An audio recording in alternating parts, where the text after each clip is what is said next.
Clip number 678۔ اس clip میں آپ قرآن پاک کی سورہ نحل کی آیت نمبر 70 سے 72 تک کی تلاوت، ترجمہ اور تفسیر قرآن صراط الجنان سماعت فرمائیں گے۔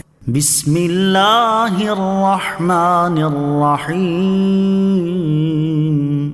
ترجمہ: اللہ کے نام سے شروع جو نہایت مہربان رحمت والا ہے۔ واللہ خلقکم ثم یتوفاکم ومنکم من يرد إلى أرذل العمر لكي لا يعلم بعد علم شيئا إن الله عليم قدير۔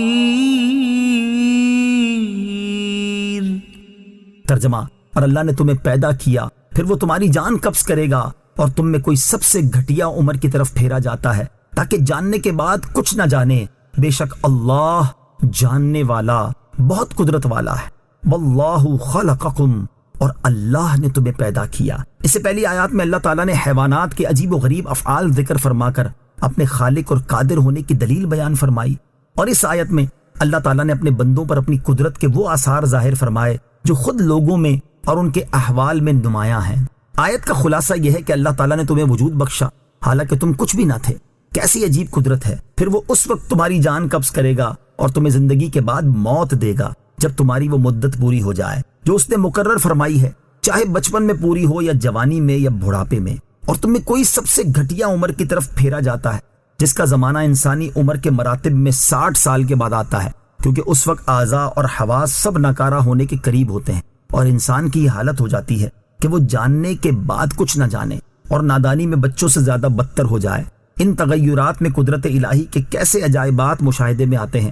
حضرت اکرمہ رضی اللہ تعالی عنہ فرماتے ہیں کہ جس نے قرآن پاک پڑھا وہ اس ارذل عمر کی حالت کو نہ پہنچے گا کہ علم کے بعد محض بے علم ہو جائے۔ نکمے پن کی عمر سے پناہ مانگنے کی دعا۔ حضرت انس بن مالک رضی اللہ تعالیٰ عنہ فرماتے ہیں رسول اکرم صلی اللہ تعالی علیہ وآلہ وسلم یوں دعا مانگا کرتے تھے: اعوذ بک من البخل والکسل وارذل العمر وعذاب القبر وفتنة الدجال وفتنة المحیا والممات، یعنی اے اللہ عز و جل، میں بخل سے، سستی سے، نکمے پن کی عمر سے، قبر کے عذاب سے، دجال کے فتنے سے، زندگی اور موت کے فتنے سے تیری پناہ چاہتا ہوں۔ اللہ تعالیٰ اپنے حبیب علیہ الصلوۃ والسلام کے صدقے ہمیں بھی ان تمام چیزوں سے محفوظ فرمائے، آمین۔ واللہ فضل بعضکم علی بعض فی الرزق فما الذین فضلوا براد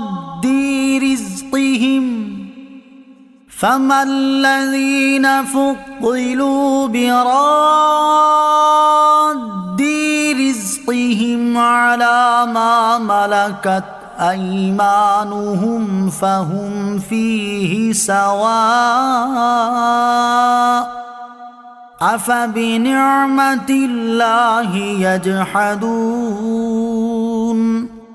ترجمہ: اور اللہ نے تم میں سے ایک کو دوسرے پر رزق میں برتری دی ہے، تو جنہیں رزق کی برتری دی گئی ہے وہ اپنا رزق اپنے غلاموں باندیوں پر نہیں لوٹاتے کہ کہیں وہ اس رزق میں برابر نہ ہو جائیں، تو کیا صرف اللہ کی نعمت سے مکرتے ہیں؟ واللہ فضل بعضکم علی بعض فی الرزق، اور اللہ نے تم میں سے ایک کو دوسرے پر رزق میں برتری دی ہے۔ اس آیت میں بڑے نفیس اور دل نشین انداز میں بت پرستی کا رد کیا گیا ہے۔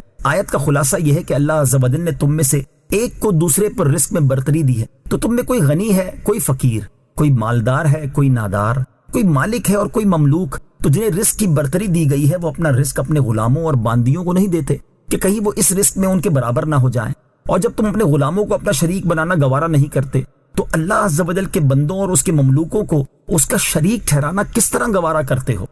واللہ جعل لکم من انفسکم ازواجا وجعل لکم من ازواجکم بنین وحفدة ورزقکم من الطیبات افبالباطل یؤمنون وبنعمت اللہ هم یکفرون۔ ترجمہ، اور اللہ نے تمہارے لیے تمہاری جنس سے عورتیں بنائیں اور تمہارے لیے تمہاری عورتوں سے بیٹے اور پوتے نواسے پیدا کیے اور تمہیں ستھری چیزوں سے روزی دی، تو کیا وہ باطل ہی پر یقین کرتے ہیں اور اللہ کے فضل ہی کے منکر ہوتے ہیں؟ واللہ جعل لکم من انفسکم ازواجا، اور اللہ نے تمہارے لیے تمہاری جنس سے عورتیں بنائیں، یعنی اللہ تعالیٰ نے تمہارے لیے تمہاری جنس سے عورتیں بنائیں تاکہ تم ان سے انسیت حاصل کرو اور ان کے ذریعے اپنی ضروریات پوری کرو، اور تمہارے لیے تمہاری عورتوں سے بیٹے اور پوتے نواسے پیدا کیے جو ضرورت کے وقت تمہاری مدد کرتے ہیں، اور اللہ تعالیٰ نے تمہیں ستھری چیزوں یعنی طرح طرح کے غلوں، پھلوں اور کھانے پینے کی چیزوں سے روزی دی، تو کیا وہ اللہ عز و جل کی ان نعمتوں کے باوجود شرک اور بت پرستی پر ایمان لاتے اور اللہ عز و جل کے احسان کے ساتھ کفر کرتے ہیں؟ اللہ تعالیٰ کے فضل و نعمت سے کیا مراد ہے؟ علامہ احمد بن محمود نصفی رحمۃ اللہ تعالی فرماتے ہیں، اس آیت میں اللہ تعالیٰ کے فضل و نعمت سے مراد سید المرسلین صلی اللہ تعالی علیہ وسلم کی ذات گرامی ہے، یا اس سے وہ نعمتیں مراد ہیں جو اللہ تعالیٰ نے ان کے لیے حلال کی۔ صلو علی الحبیب صلی اللہ تعالی علی محمد صلی اللہ تعالی علیہ وسلم۔ مجھے اپنی اور ساری دنیا کی لوگوں کی اصلاح کی کوشش کرنی ہے انشاءاللہ عز و جل۔